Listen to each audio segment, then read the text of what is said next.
Lagi na lang ba tayong o-order or bibili sa isang bake shop pag nag-crave tayo ng brownies? Gagawa na lang tayo dahil napakasarap pa ito, hindi tinipid sa mga sangkap, soft and chewy, at saka yung pinakagusto ko yung crispy yung nasa top.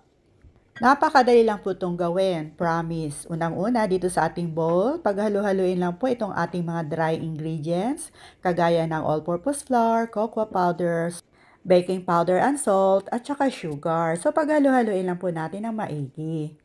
At dito naman sa ating isang bowl, paghalu-haluin lang po yung ating mga wet ingredients, kagaya ng egg, kunting tubig, vanilla essence, at saka melted butter. Unsalted butter po yung ginamit natin. So, ganyan lang po. Beat lang po natin hanggat sa well combine itong ating egg mixture. Hintayin po natin hanggat sa maging light yellow po yung kulay.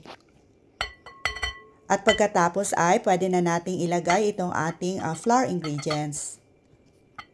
So, ibuhos na natin lahat. At paghalu-haluin na natin. Hindi po maselan ang paggawa ng brownies. So, ganyan lang po kahit po mga kids natin ay pwede pong makagawa nito. Paghalu-haluin lang po natin ng maigi. So, ganyan lang po.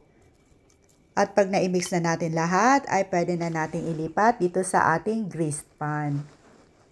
So, ipa-flatten natin. Pag na-spread na natin evenly, ay pwede na nating ilagay itong ating divider. Pag gumamit tayo nitong pan, ay hindi na natin kailangan i-cut into pieces yung ating brownies. At lalagyan din natin ng cashew nuts sa itaas. Sa mga nagtitipid, ay pwede naman tayong maglagay ng peanuts. Yung iba ay naglalagay ng marshmallows or kaya chocolates.